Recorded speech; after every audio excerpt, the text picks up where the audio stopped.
this is Sabina at Cross Keys Crafts. It's December the 14th, so today I'm going to pick another of my dies from my homemade craft calendar. If you haven't watched the beginning of the series, check out the playlist. I have put dies in this box that I have never used or only used once to give myself the challenge to use them in December. So this one, as you can see, sorry, let me just close the box. This one, as you can see, it's still in the wrapper. I had a purchase, I think in October, of Printable Haven, which is a company here in the UK, and they advertise dies really cheaply. So I just had a look through the sale pages and I saw these and I thought they might come in handy. But obviously I haven't used them yet. I think they might be good for mail cards or to do something like steampunk. So I'll have a think about what I'm going to do with these. It probably won't be a Christmas card. I'm sure it'll be a birthday card. But I'll have a play with these and then either pop in with a step in between if I need to show you what I'm doing, or I will just post the card at the end and talk you through what I have done. See you later. Okay, here's my finished card, and from the mess on my craft table you can see I have been very busy, but I'm really chuffed with how it turned out and I really love this card. So I'll talk you through what I did. At first I created the background. I did this on black cardstock because I decided to make this like steampunk and a bit grungy, and I think black cardstock works better than anything else. At first I stenciled part of the background. You can see I used some letter stencils I had, and I used my metallic gilding polish, but I used the Mediterranean blue first, and after I decided to use some foil, which was a teal colour, I then actually went over it, but a bit offset. I don't know if you can see that, because I wanted to keep the blue. I didn't want to completely go over this, so I left that as a feature, and I went over it with this colour, which is the ocean teal. I said that was just a decision because I used the foil here. A little tip, I hid this fairly well with my wheels here. I'm not even sure what they're called in English. What I did was I used my stencil brush. It's in the bathroom now where I washed it. I'll show you the little version. These come from Lavinia Stamps, so this is a small one, but I used the bigger one. But because I had used this colour first, I'd given it a wash, which then meant it was a bit wet. So when I used the second colour through the stencil, it actually bled through a bit and it was a bit bubbly there. But as I said, I think I hid that well. So as a little tip, make sure your stencil brush is fairly dry when you use it for the stencil. I then created this part of the background, which meant I took some packaging. I took this bubble wrap and also this packaging, which has got some texture.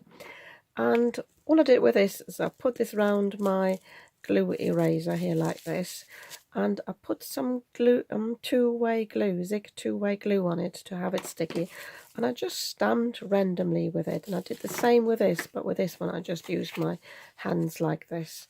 So I stuck this down in places and I let this dry a bit. It needs to go tacky, and then I just used my new foil, which is this fab foil, and I used a bit of the rose gold and then a bit of the teal. And the teal was the reason why I then went back with the other coloured gilding polish. And yeah, this gave the grungy background, which I really like. I like the combination of rose gold and teal. I then heat embossed these. What I did was I put some Versamark on this. Again, I did the same thing. I just put this around my finger, dabbed this in onto the Versamark, and I just dabbed this onto the die cuts. What I did with the die cuts, by the way, I didn't use these individually. I stuck them down on the packaging cardboard here. Any sort of cardboard will go with my removable glue, so I just put strips on there, as you can still see there. And I stuck this down because then that allows me to handle these without having to fiddle with every little bit. And you then need a tweezer for everything. So when it's stuck down, I just poured my copper embossing powder over it.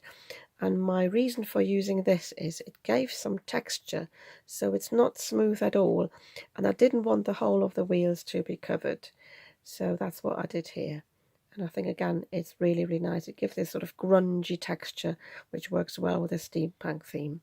By the way, a little tip, I went over this with the rose gold foil, and then again with the blue foil. I made sure the rose gold didn't cover all the bits that were in glue. But when I had finished this, just to make sure there was no glue residue, I went over this with my embossing buddy. That gets rid of any sort of sticky residue, because you don't want any sticky bits left for the recipient. And then I die cut the happy birthday from rose gold cardstock. I didn't want to go black again. I wanted something different, so I found this rose gold cardstock in my stash, and I used this die. This is from the Works. I don't know if this is still available. I absolutely love this. When I bought this, I thought, do I really need another happy birthday die? And I've used this so much, and I especially find it works well with mail cards. There's no swirly bits there. It's really straightforward, and I really like this. But in order to sort of blend this in with this, I again used this and used the Versamark, and I dabbed this onto the die, and I embossed this in black. And this, to be honest, it looks a bit to me like oil stains. Again, it's a grungy texture, it's something different, and I really like this. And then on an afterthought, it looked a bit plain to just stick this down, so I found some teal, shiny teal cardstock. Again, ties in very well with the rest, and I die cut the happy birthday again and offset this. I always find that offsetting gives some sort of depth to it, some texture, and some three-dimensionality without getting lost. Obviously I could have just cut these out a few times and stuck them underneath, but I really like to set this off with this as almost like a shadow. And then I stuck the whole thing down on cardstock, cardstock. I really like craft cardstock with anything grungy, or especially mail cards. And I cut this this wheel off a bit because I used this to cover the mess where I messed up the end. But I'm really pleased with this, and I hope so are you. I hope you like this one. If you did, I'd be happy if you gave me a thumbs up, and if you would like to see more of my videos, you might want to subscribe to my channel, and I'll see you tomorrow with the next video. Oops, one thing I forgot to mention is, again, a little tip for you.